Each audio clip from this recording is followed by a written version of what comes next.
Berikut adalah narasi sejarah panjang tentang hubungan antara bangsa Asyur dan Yahudi menurut perspektif Islam. Narasi ini merangkum asal-usul bangsa Asyur, interaksi mereka dengan Bani Israel, serta pandangan Islam terhadap peristiwa-peristiwa sejarah terkait kedua bangsa tersebut. Bangsa Asyur dan Bani Israel adalah dua bangsa besar yang memiliki sejarah panjang dan saling terkait, terutama pada zaman kerajaan kuno di Timur Tengah. Dalam perspektif Islam, kisah-kisah mereka direkam dalam Al-Quran dan hadis dengan penekanan pada kehancuran moralitas, ketidaktaatan kepada Tuhan, serta peringatan bagi umat manusia. Bangsa Asyur yang berpusat di Mesopotamia terkenal dengan kekaisaran mereka yang kuat dan militeristik. Di sisi lain, Bani Israel yang kemudian dikenal sebagai orang Yahudi adalah keturunan Nabi Yakub yang menjadi umat pilihan Allah, tetapi juga seringkali terjerumus dalam dosa dan kedurhakaan. Bangsa Asyur berasal dari Mesopotamia, tepatnya di kawasan yang sekarang disebut Irak bagian utara. Mereka berkembang menjadi salah satu kekaisaran terbesar dalam sejarah Timur Tengah kuno, menguasai wilayah yang luas dan mendirikan ibu kota mereka di kota-kota seperti Asyur dan Ninive. Asyur dikenal sebagai bangsa yang sangat militeristik. Dengan kekuatan militer yang sangat maju untuk masanya, menggunakan teknik pengepungan, kereta perang, dan taktik pertempuran yang inovatif. Dalam Islam, tidak banyak disebutkan secara eksplisit mengenai bangsa Asyur. Namun banyak ulama menganggap Asyur sebagai salah satu umat yang disebut dalam Al-Quran dengan istilah Al-Adiyat, kaum yang berperangai keras dan suka berperang, meskipun ada perdebatan tentang siapa sebenarnya kaum ini. Sejarah Asyur juga dianggap sebagai pelajaran tentang kekuatan besar yang pada akhirnya hancur karena ketidaktaatan mereka terhadap nilai-nilai moral dan keadilan. Bani Israel dalam pandangan Islam adalah keturunan Nabi Yakub yang memiliki 12 anak laki-laki, dan dari merekalah lahir 12 suku Israel. Nabi Yakub sendiri adalah cucu dari Nabi Ibrahim, Abraham, yang dihormati sebagai bapak dari 3 agama besar, Islam, Kristen, dan Yahudi. Salah satu anak Yakub yang paling terkenal adalah Nabi Yusuf, yang kemudian menjadi pemimpin di Mesir setelah melalui perjalanan hidup yang penuh cobaan. Menurut Al-Quran, Bani Israel adalah umat yang dipilih Allah untuk menerima banyak nabi, termasuk Nabi Musa, Nabi Daud, dan Nabi Sulaiman. Namun, mereka seringkali digambarkan sebagai umat yang tidak taat dan melanggar perintah Allah, yang menyebabkan mereka mengalami berbagai cobaan dan hukuman, termasuk penaklukan oleh bangsa-bangsa lain. Salah satu episode penting dalam sejarah yang menghubungkan bangsa Asyur dan Bani Israel adalah peristiwa penaklukan kerajaan Israel Utara oleh Asyur pada abad ke-8 sebelum Masehi. Pada saat itu, kerajaan Israel terbagi menjadi 2 bagian, kerajaan Israel di utara dan kerajaan Yehuda di selatan. Asyur, di bawah kekuasaan Raja Shalmaneser Pov dan Sargon II, menyerang kerajaan Israel Utara pada tahun 722 sebelum Masehi dan membawa sebagian besar penduduknya sebagai tawanan ke Asyur. Peristiwa ini dikenal dalam sejarah sebagai pembuangan Israel dan menjadi salah satu peristiwa paling signifikan dalam sejarah Yahudi. Penduduk Israel yang diasingkan ini menjadi bagian dari 10 suku yang hilang, 10 Lost Tribes, sebuah istilah yang merujuk pada suku-suku Israel yang tidak pernah kembali ke tanah asal mereka, dan nasibnya tetap menjadi misteri hingga hari ini. Dalam pandangan Islam, peristiwa ini dipahami sebagai salah satu hukuman Allah kepada Bani Israel karena pelanggaran mereka terhadap perintahnya. Al-Quran menyebutkan beberapa kali bagaimana Bani Israel berkali-kali melanggar perjanjian mereka dengan Allah, dan sebagai akibatnya, mereka seringkali ditimpa bencana, baik dari dalam maupun dari luar.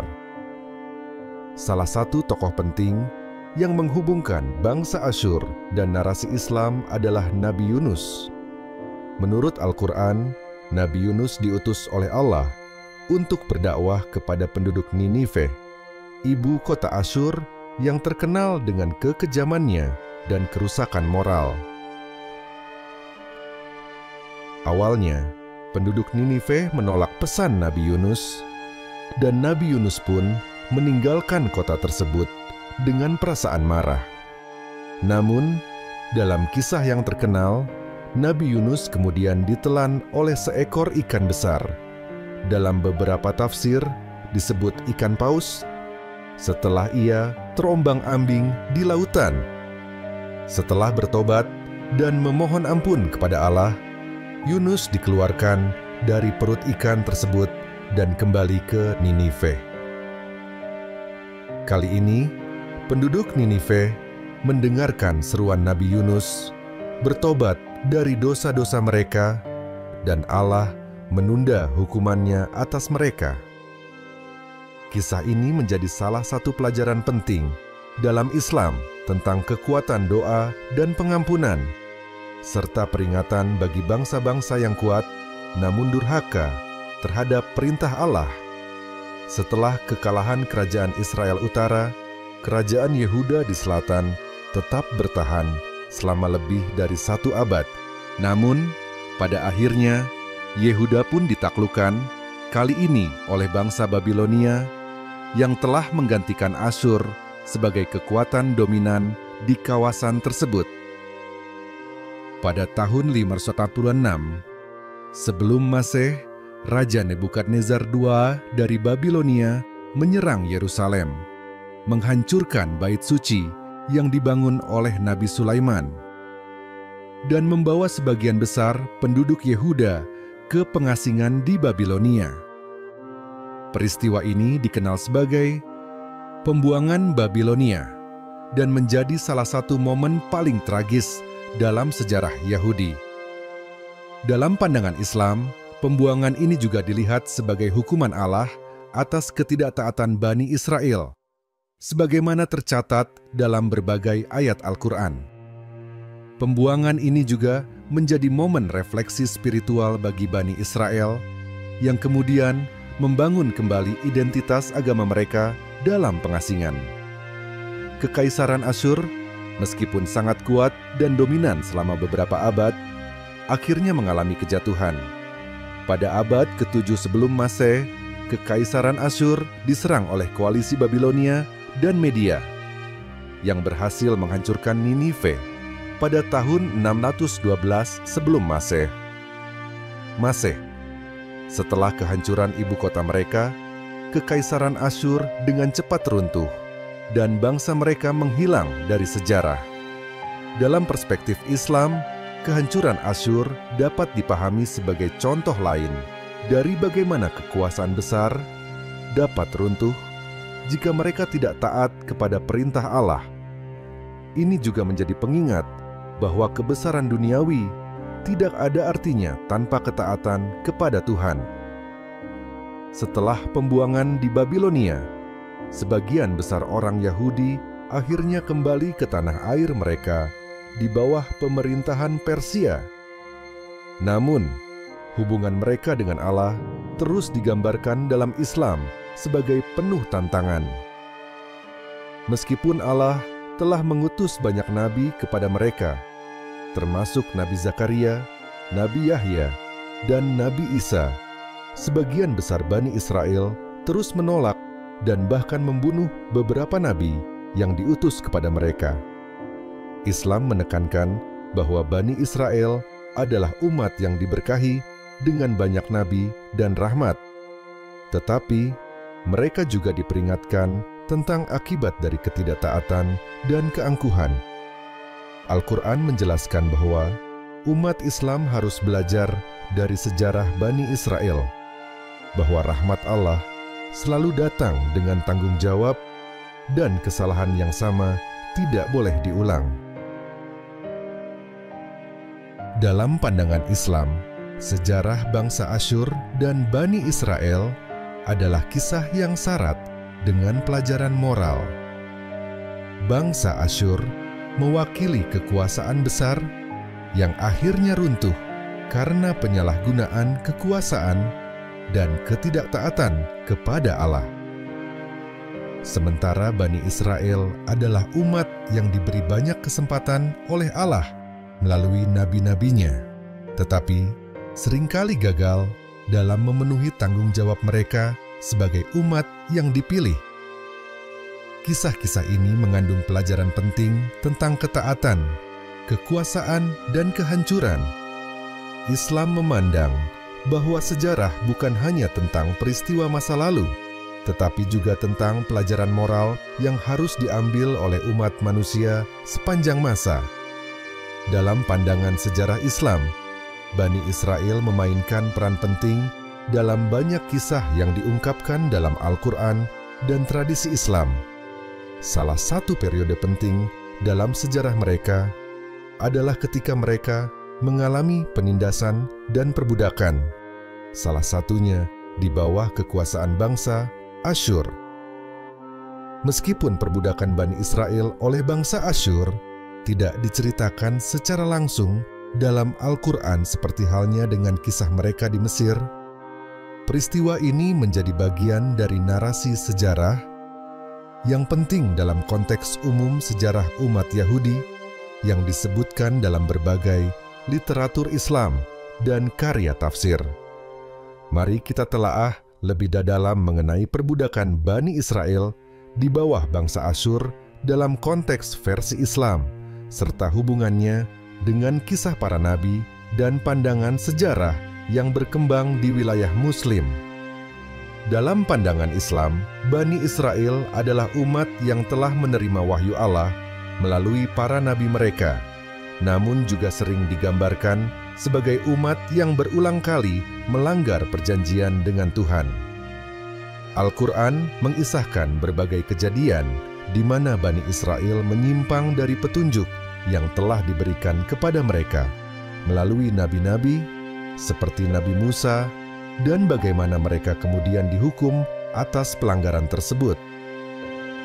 Peristiwa penaklukan oleh bangsa Asyur ini dianggap sebagai salah satu akibat dari penyimpangan Bani Israel terhadap perintah Allah. Ketika kerajaan Israel, utara, menolak ajaran Allah dan terlibat dalam penyembahan berhala, serta praktik-praktik yang bertentangan dengan syariat yang diturunkan kepada mereka. Mereka dihukum melalui invasi dan penaklukan oleh bangsa Asyur. Penaklukan Asyur atas kerajaan Israel utara pada sekitar tahun 722 sebelum Masehi menjadi titik balik penting. Raja Asyur pada saat itu, Sargon II, menyerang ibu kota Samaria dan menghancurkan kekuatan Israel. Setelah penaklukan ini, banyak penduduk Bani Israel dibawa sebagai tawanan perang dan diperbudak oleh bangsa Asyur. Mereka diasingkan ke berbagai wilayah di Kekaisaran Asyur dan dijadikan buruh serta budak di bawah pemerintahan Asyur yang keras dan otoriter.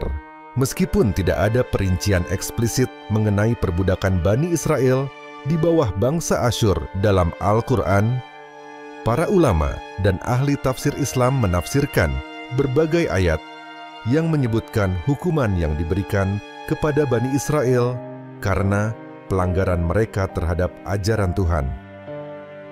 Beberapa ayat yang relevan dengan kisah penderitaan mereka di bawah penguasa asing, meskipun seringkali lebih terkait dengan pengalaman mereka di Mesir dan Babilonia, juga dipandang oleh beberapa ulama sebagai cerminan dari situasi serupa yang mereka alami di bawah kekuasaan Asyur. Misalnya, dalam surat Al-Isra, surat ayat 48, Allah menyebutkan bagaimana Bani Israel akan dihukum berkali-kali karena sedurhakaan mereka.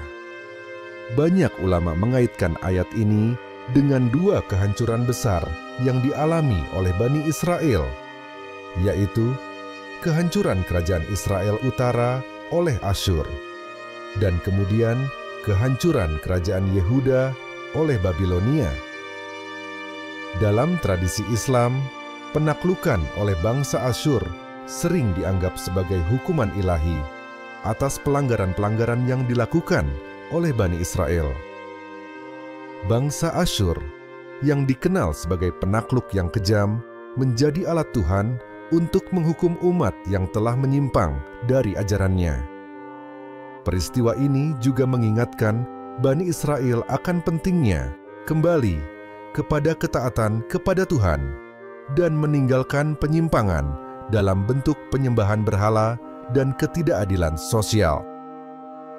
Salah satu aspek penting dalam narasi Islam tentang Bani Israel adalah peran para nabi dalam memperingatkan umat ini sebelum bencana menimpa mereka. Para nabi, seperti Nabi Ilyas dan Nabi Ilyasa, dianggap sebagai utusan Tuhan yang dikirim untuk memperingatkan Bani Israel agar kembali kepada jalan yang benar. Nabi-nabi ini, dalam tradisi Islam, memperingatkan raja-raja Israel dan umatnya tentang bahaya penyimpangan mereka, tetapi seringkali diperlakukan dengan permusuhan dan penolakan. Nabi Ilyas, misalnya, diutus kepada Bani Israel pada masa Raja Ahab, salah satu raja yang seringkali dikaitkan dengan penyimpangan agama karena pengaruh istrinya, Izebel, yang mempromosikan penyembahan berhala. Ilyas memperingatkan tentang konsekuensi dari perbuatan ini, tetapi peringatan tersebut diabaikan. Dalam pandangan Islam, penolakan terhadap peringatan para nabi ini akhirnya menyebabkan kehancuran Bani Israel di bawah bangsa Asyur dan perbudakan mereka sebagai hukuman yang ditimpakan oleh Tuhan.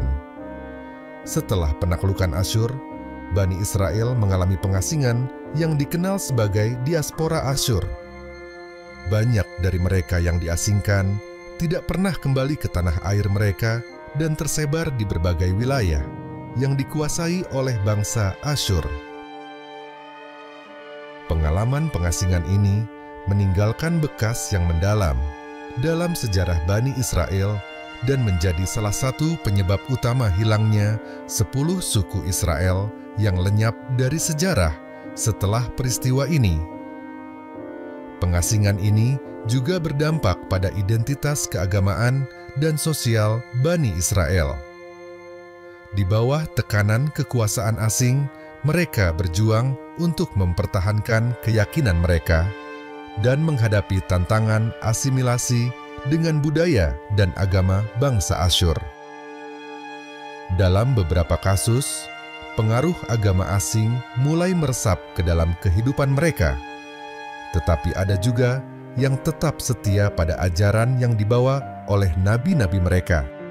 Dalam sejarah panjang perbudakan dan penindasan yang dialami oleh Bani Israel, masa di bawah kekuasaan bangsa Asyur adalah salah satu episode yang penuh penderitaan. Bani Israel tidak hanya menghadapi kekalahan militer, tetapi juga mengalami pengasingan dan perbudakan yang merubah sejarah mereka selamanya. Dalam tradisi Islam, peristiwa ini dipandang sebagai bagian dari perjalanan Bani Israel yang syarat dengan ujian dan hukuman karena ketidaktaatan mereka kepada Tuhan. Kisah ini memberikan pelajaran penting tentang ketaatan kepada Allah dan bagaimana penyimpangan dari jalan yang benar dapat membawa pada kehancuran dan penderitaan. Sejarah ini mengingatkan kita akan pentingnya selalu mendengarkan peringatan dan petunjuk yang diberikan oleh Tuhan melalui para nabinya. Dalam sejarah peradaban Islam, ilmuwan Muslim tidak hanya terlibat dalam ilmu-ilmu agama, tetapi juga mendalami sejarah dan kebudayaan bangsa-bangsa kuno. Dua kelompok yang sering menjadi sorotan adalah bangsa Asyur dan Yahudi, yang memiliki peran penting dalam sejarah Timur Tengah. Selain itu, topik perbudakan dalam peradaban Islam juga menjadi aspek penting yang diperdebatkan dan dianalisis oleh para ulama dan cendekiawan Muslim. Bangsa Asyur adalah salah satu peradaban kuno yang pernah berkuasa di wilayah Mesopotamia, Irak modern, dari sekitar 2500 Mamis sebelum Masehi hingga runtuhnya Kekaisaran Asyur pada abad ke-7 sebelum Masehi. Keberadaan Asyur meninggalkan jejak besar dalam sejarah Timur Tengah, baik dari segi militer, politik, maupun budaya. Dalam sejarah Islam, para sejarawan Muslim mempelajari peradaban Asyur melalui sumber-sumber terdahulu, termasuk naskah-naskah yang diwarisi dari tradisi pra-Islam. Sebagai contoh, Al-Tabari, salah satu sejarawan Muslim terkemuka, membahas sejarah bangsa Asyur dalam konteks kekuasaan mereka di Timur Tengah, terutama interaksinya dengan bangsa Yahudi dan kerajaan-kerajaan kuno lainnya. Menurut Al-Tabari, bangsa Asyur dikenal sebagai penguasa yang kuat, namun juga sering digambarkan sebagai penindas dan penguasa yang kejam, terutama karena keterlibatan mereka dalam penguasaan Israel dan Yehuda. Namun, para ilmuwan Muslim tidak selalu melihat bangsa Asyur dengan cara yang negatif. Beberapa sejarawan melihat mereka sebagai bangsa yang berperadaban tinggi dan ahli dalam seni pemerintahan, militer, dan arsitektur. Kemajuan bangsa Asyur dalam teknologi militer, seperti penggunaan kereta perang, benteng pertahanan, dan teknik pengepungan, diakui oleh para ilmuwan Muslim sebagai bagian dari sejarah yang patut dipelajari. Dalam tradisi Islam, bangsa Yahudi memiliki tempat yang penting, terutama dalam sejarah kenabian. Banyak nabi dalam tradisi Yahudi juga diakui dalam Islam, seperti Nabi Musa, Nabi Daud, dan Nabi Sulaiman. Ilmuwan Muslim seringkali memandang Yahudi melalui prisma ajaran agama dan Al-Quran. Dalam banyak hal, pandangan terhadap Yahudi mencerminkan kompleksitas hubungan agama dan politik yang berlangsung pada masa itu. Al-Quran menyebutkan banyak tentang sejarah Bani Israel, termasuk kisah mereka keluar dari Mesir, pemberontakan terhadap perintah Allah, serta perjalanan mereka di padang pasir. Ilmuwan Muslim seperti Ibnu Katsir dalam Qisas Al-Anbiya, Kisah Para Nabi, memberikan penjelasan detail tentang peran bangsa Yahudi dalam sejarah keagamaan, seringkali menggambarkan mereka dalam cahaya yang negatif karena ketidakpatuhan mereka terhadap ajaran para nabi. Namun, terdapat pandangan yang lebih berimbang dari cendekiawan Muslim lain, seperti Al-Farabi dan Ibnu Khaldun, yang melihat bangsa Yahudi sebagai kelompok yang memiliki kebudayaan dan tradisi intelektual yang kaya. Pandangan ini sebagian dipengaruhi oleh kenyataan bahwa Yahudi pada masa kekhalifahan berperan aktif dalam ilmu pengetahuan dan filsafat. Banyak intelektual Yahudi seperti Saadia Gaon dan Maimonides berkontribusi dalam pengembangan pemikiran filsafat, kedokteran, dan teologi dalam dunia Islam. Perbudakan adalah kenyataan sosial yang ada di banyak peradaban kuno, termasuk dalam Islam. Pada awal penyebaran Islam, perbudakan masih umum ditemukan di wilayah Arab dan sekitarnya. Islam, meskipun tidak secara langsung menghapuskan perbudakan, menetapkan berbagai peraturan untuk melindungi hak-hak budak dan memfasilitasi pembebasan mereka. Menurut ajaran Islam, perbudakan diizinkan hanya dalam kondisi tertentu, terutama sebagai hasil dari perang, di mana tawanan perang dapat dijadikan budak.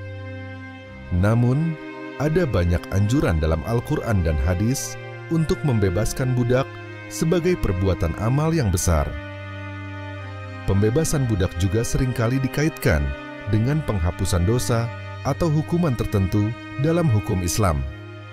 Ilmuwan Muslim sepanjang sejarah memiliki pandangan yang berbeda-beda tentang perbudakan. Banyak dari mereka melihat perbudakan sebagai bagian dari realitas sosial yang tidak bisa dihindari, tetapi harus dikelola dengan etika yang baik. Al-Mawardi, seorang ahli hukum Islam, dalam bukunya Al-Ahkam As-Sultaniyah, membahas aturan-aturan tentang perbudakan dalam negara Islam.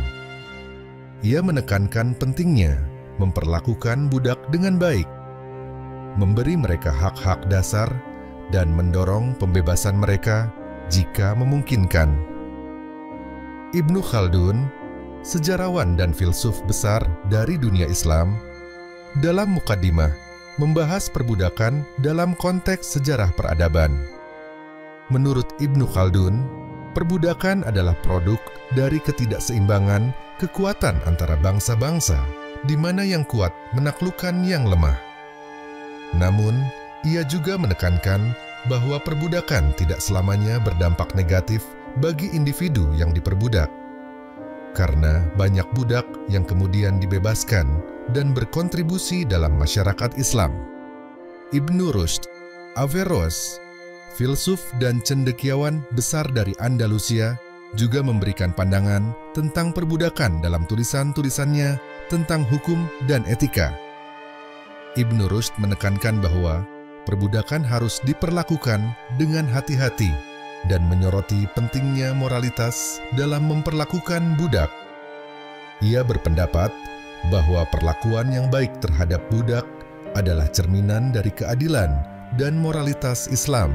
Pada zaman keemasan peradaban Islam, terutama selama masa kekhalifahan Umayyah, Abbasiyah, dan Andalusia, perbudakan memainkan peran dalam kehidupan ekonomi dan sosial. Budak digunakan sebagai tenaga kerja di berbagai sektor, termasuk pertanian, rumah tangga, dan militer.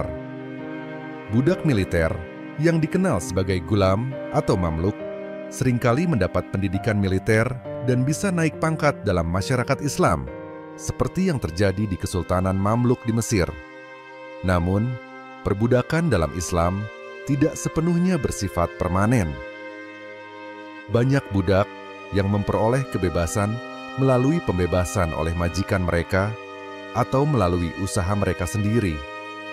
Sistem perbudakan dalam Islam juga memberikan hak-hak tertentu kepada budak, seperti hak untuk menikah, memperoleh pendidikan, dan memiliki harta. Pandangan ilmuwan Muslim tentang bangsa Asyur, Yahudi, dan perbudakan mencerminkan kompleksitas hubungan antara sejarah, agama, dan etika dalam peradaban Islam. Meski bangsa Asyur dan Yahudi dipandang dalam konteks sejarah keagamaan dan politik yang berbeda, keduanya tetap menjadi subjek kajian penting di kalangan para sejarawan Muslim.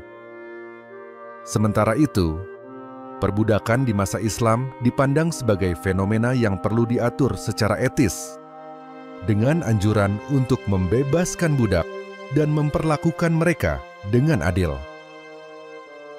Melalui analisis ini, kita dapat memahami bagaimana para ilmuwan Muslim masa lalu memandang sejarah dan isu-isu sosial dengan kerangka yang mencerminkan nilai-nilai keagamaan dan kemanusiaan yang mereka anut. Warisan pemikiran mereka tetap relevan hingga saat ini, memberikan kita wawasan tentang bagaimana peradaban masa lalu menangani isu-isu yang kompleks.